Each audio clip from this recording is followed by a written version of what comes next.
तो hey guys, welcome back और YouTube channel. तो भाई आज हम ऐसी चीज़ लेके आए ना आपके सामने कि खुद करोगे ना तो हो नहीं पाएगा, क्योंकि जितने इंपॉर्टेंट टॉपिक आपके पूरी बायोलॉजी के हैं सारा मैं यहाँ पे आपको बताऊंगा। इस वीडियो में तो बस बताऊंगा आपको कि भाई यह इंपॉर्टेंट है या तुम कर लो। कमेंट करोगे अगर कि भैया इन सारे टॉपिक को आप करवा दो, मैं आराम से करवा सकता हूँ, कोई दिक्कत नहीं है। लेकिन हाँ भाई, वीडियो को स्किप मत किया करो, क्योंकि नया चैनल देख तो स्किप कर देते हो, कंटेंट नहीं देखते हो। क्योंकि यार कंटेंट देख के स्किप करोगे ना, ऐसा हो ही नहीं सकता कि तुम कंटेंट देख के और फिर वीडियो को स्किप कर रहे हो। ठीक है ना। तो इस चैप्टर में ना देखो, जितना चैप्टर आपके हैं आने वाले हैं उसको मैं आप बताऊंगा, इंपॉर्टेंट है। एक बार ऊपर पढ़ोगे तो आइडिया लग जाएगा। To compile the most important questions for the CBSE biology, based है किसके ऊपर? प्रीवियस ईयर क्वेश्चंस के ऊपर, जो कि बार बार आपके एग्जाम में पूछे गए हैं। यह चैप्टर आपके एग्जाम में रहा नहीं, आज से पहले रहा, मतलब हुआ करता था, तो इसको हम नहीं देखेंगे। और यह जो सेम पीडीएफ जो मैं यहाँ पे पढ़ा रहा हूँ 40 पेज की है, जहाँ पे मैं डिटेल सोल्यूशन भी इसका है, जो कि मैं बोलोगे करवा दूंगा। वो मैंने वीडियो डालने से पहले अपने चैनल पे डाल दिया है। कहाँ पे? टेलीग्राम चैनल, लिंक मैंने डिस्क्रिप्शन बॉक्स में दिया है ऑलरेडी। वहाँ पे 1300 लोग जुड़ चुके हैं, जुड़ जाओ वहाँ पे। ठीक है ना। चलो, तो पहला चैप्टर मत देखो, सेकेंड चैप्टर पे आओ। Sexual reproduction in flowering plant में क्या क्या पढ़ना है, ठीक है ना। तो देखो, डिस्क्राइब करना है structure and function of pollen grain. Pollen grain को पढ़ लेना, पोलिनेशन को पढ़ लेना सेकेंड चैप्टर में। और पढ़ लेना आप अगले साइड पे आते हैं डबल फर्टिलाइजेशन को। किसको? डबल फर्टिलाइजेशन को। चैप्टर यहाँ से क्वेश्चन बनेगा तो इन्हीं में से मिल जाएगा आपको। 5 नंबर का है, 3 नंबर का है, 1 नंबर का है, कोई सा भी आएगा ना यहीं से बन जाएगा आपका। तो इन 3 टॉपिक को आप कर लेना। उसमें से भी सबसे ज़्यादा इंपॉर्टेंट क्या है आपका? डबल फर्टिलाइजेशन इन प्लांट, मतलब कि एंजियोस्पर्म में, एंजियोस्पर्म।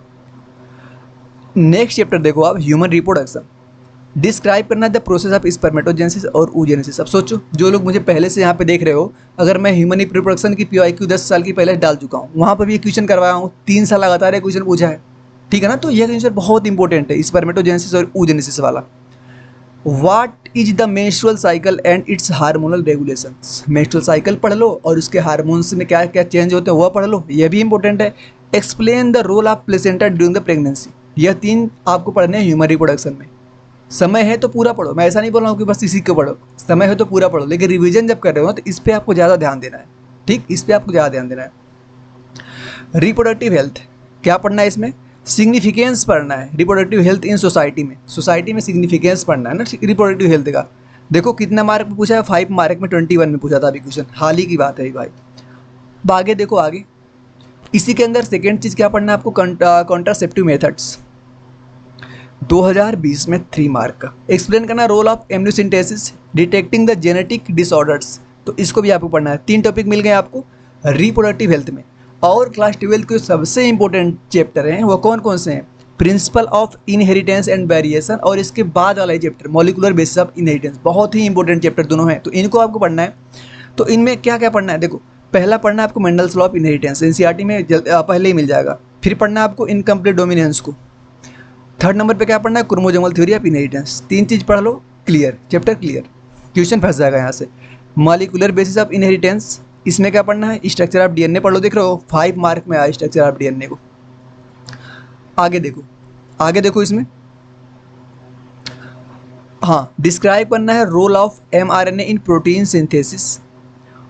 नेक्स्ट जेनेटिक कोड को पढ़ लेना, यहाँ तक यह भी क्लियर। एवोल्यूशन बहुत इंपॉर्टेंट चैप्टर भाई, एवोल्यूशन, क्योंकि यहाँ से क्वेश्चन देखो कितने, 5 नंबर, 3 नंबर, 3 नंबर आया कब कब? 21, 19, 18 में। पहला क्वेश्चन डार्विन थ्योरी को समझाना है आपको। फिर आपको हार्डी विनबर्ग प्रिंसिपल डिस्कस करना है, origin of according to the chemical. तीनों देखो साइंटिस्ट से ही है, डार्विन इसमें थे, इसमें हार्डी विनबर्ग थे, और इस वाले में कौन थे? मिलर थे, मिलर का एक्सपेरिमेंट। मतलब कि तीनों साइंटिस्ट वाला है, तीनों पढ़ लो, आराम से बन जाएगी चीज़ें यहाँ से। ठीक है ना।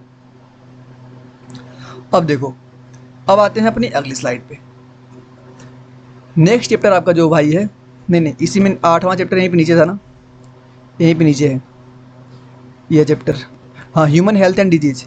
ह्यूमन हेल्थ एंड डिजीज में क्या देखना है? चलो देखो जल्दी। ह्यूमन हेल्थ एंड डिजीज भी एक बढ़िया चैप्टर है।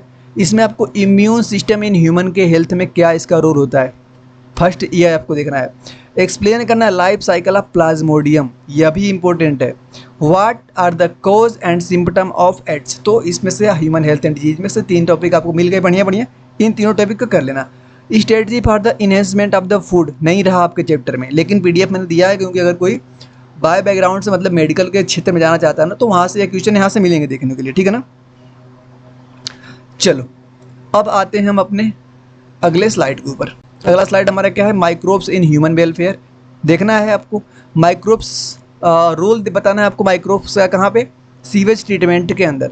बायो फर्टिलाइजर के बारे में बताना है आपको। माइक्रोब्स यूज होते हैं जो प्रोडक्शन ऑफ द एंटीबायोटिक्स के बारे में, उनको बताना है आपको।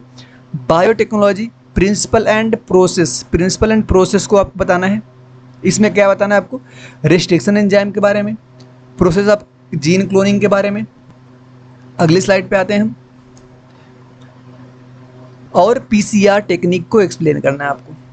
नेक्स्ट देखो आपको बायोटेक्नोलॉजी एंड इट्स एप्लीकेशन में क्या बताना है, एक्सप्लेन करना है concept of genetic modified organism, जिसको हम जीएमओ बोलते हैं।